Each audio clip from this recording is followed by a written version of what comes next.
Hey, Blyden here. A couple weeks ago, I was talking to a friend of mine, and this is a guy who I see a lot, like probably one bro down a week, where we talk about everything, everything that's on our minds.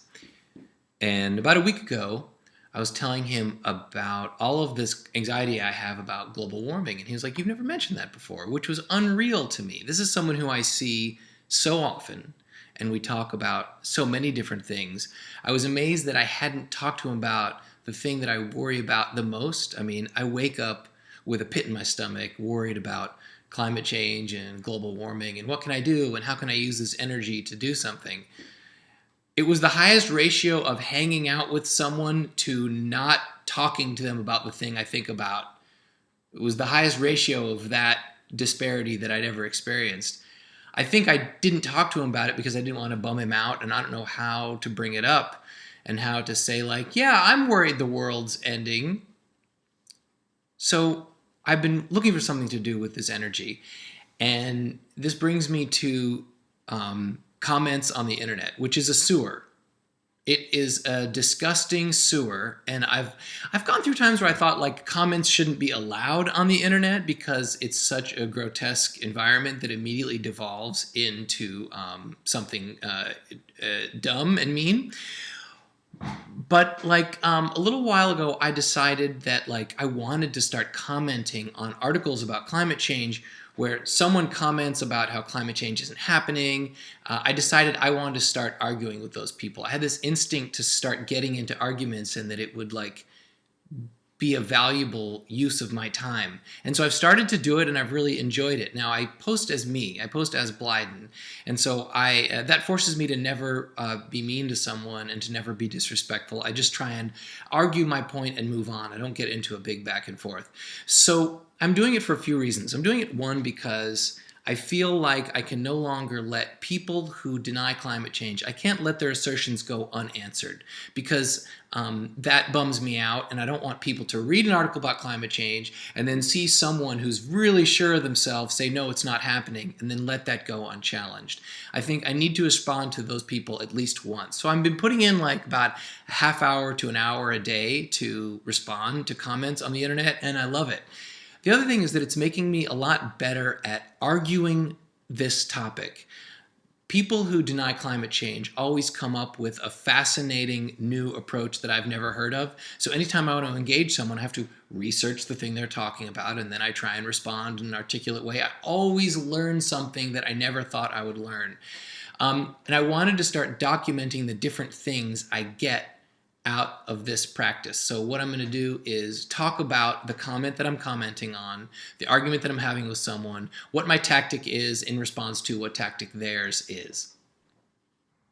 So the most recent article that I commented on was actually not directly about climate change. It was about water use in California. There's an article on vice.com. I saw this was yesterday. I was on a flight yesterday. And there's an article on vice.com about how in California, crop growers buy recycled wastewater from the oil industry from drilling wells. And they use that recycled drilling well wastewater to irrigate their crops that we eat. They've been doing this for a long time. And it's just come out in the news, and I've seen it at a lot of different places. And so I went into the comment section, and there's a guy named Anonymous. So, oops, sorry, there's a wasp about to fly in here. And he had so here's what Anonymous had to say about the issue. He cited a website called the PPIC, which is the Public Policy Institute of California. I'd never heard of them.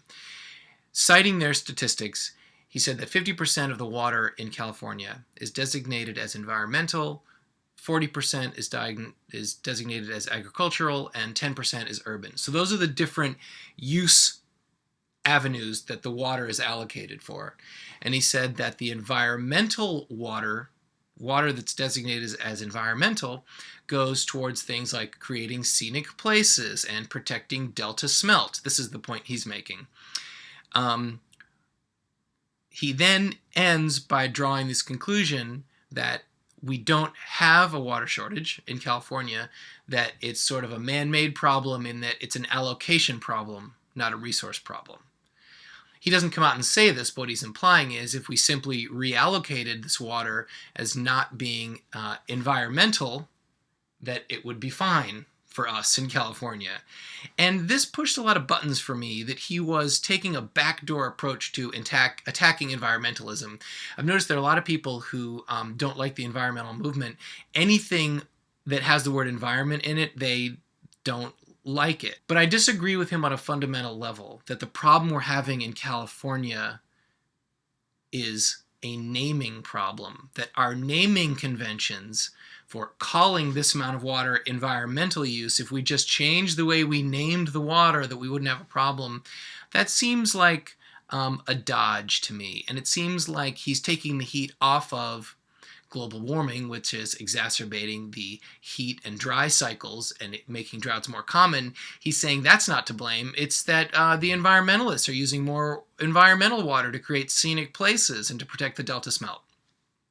So the first thing I did was I clicked on the link he provided to the PPIC. I'd never heard of them, and I didn't know what their data had to say.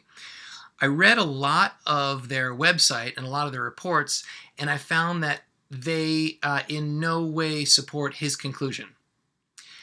This introduced me to a tactic that I saw, and just in the last 24 hours I've seen it a couple times, where climate change deniers will link to an external website or comment on a report, and that report actually contradicts the comment that they're making. Does that make sense? They're citing authorities, and the authorities disagree with them and disagree with the point they're making. So if you're getting into a discussion with a climate denier and they cite something or provide a link, please go read it, because very often that link is, well, I'm not going to use generalizations. Twice in the last 24 hours, I've seen 2 links from climate change deniers, and in both cases, those 2 links, in my personal anecdotal experiences, contradicted the point that the denier was trying to make. So I wrote back to him the following response. Thanks for the link to the PPIC, interesting organization. You seem to be adopting an oversimplified interpretation of their data, one which I don't think the PPIC would support. Your conclusion is that we should reallocate water from the environmental classification to agricultural or urban.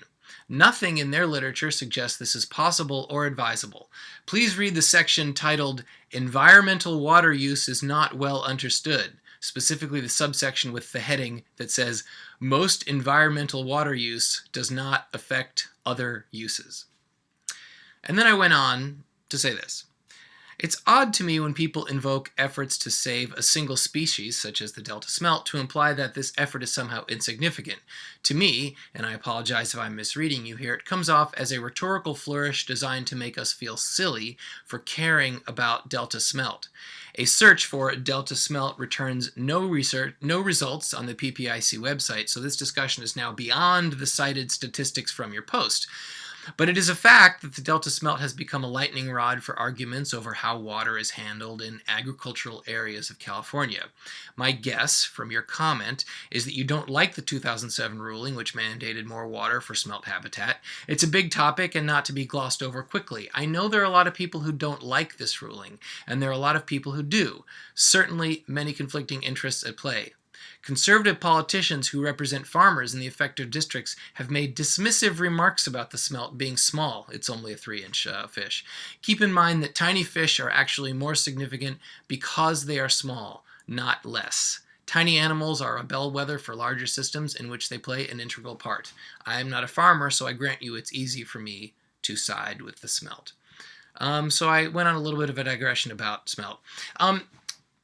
This gets to an overall point I've learned about arguing with climate deniers, and that gets to another reason of why I'm doing this.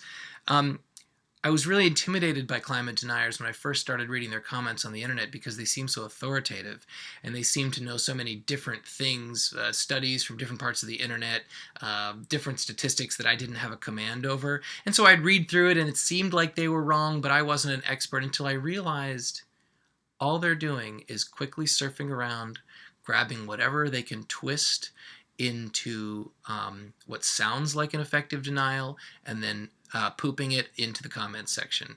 And I realized that if they can do that, I can do that too. In fact, I'm pretty good at digesting a lot of quick technical material, and It's totally fair game for you to read the reports that they're citing, draw your own conclusions, and argue based on like a quick skimming or an editor's summary of the report. Sometimes the editor's summary alone, that's someone who's read the report and is more involved in it. The editor's summary alone will provide you for your with ammunition. And so that gets to like the last reason or two reasons why I'm doing this.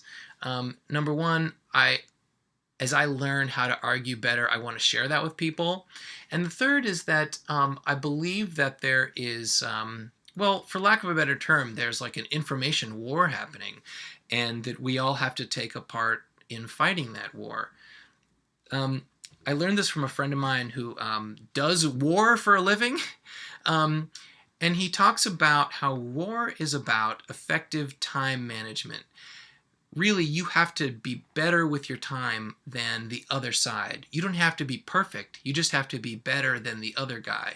And so if we who are concerned with climate change put time in as a group, if we crowdsource this effort, the more time we spend commenting on the comments that deniers put on websites, the more time they have to spend responding to our comments because they always want to have the last word. So let's use all of their time. Let's flood them with articulate, considerate, respectful responses which they will feel compelled to respond to. If someone spends 10 minutes writing back to me because that guy wrote back and I let him have the last word, that's 10 minutes he's not spending writing about putting a denial comment on another article. And I believe a lot of these guys are paid to do this. So I want to use up as much time as they can. And I will say this in conclusion of this first video. I've seen the volume of pro-climate change rhetoric increase. There are way more people. I've been reading these articles for so long, and that's what's got me so worried. Way more people will weigh in support of the science, in support of what the experts say. That is a change, and I want to see that continue, and I want to develop the tools and help other people develop the tools to be part of that. Thanks.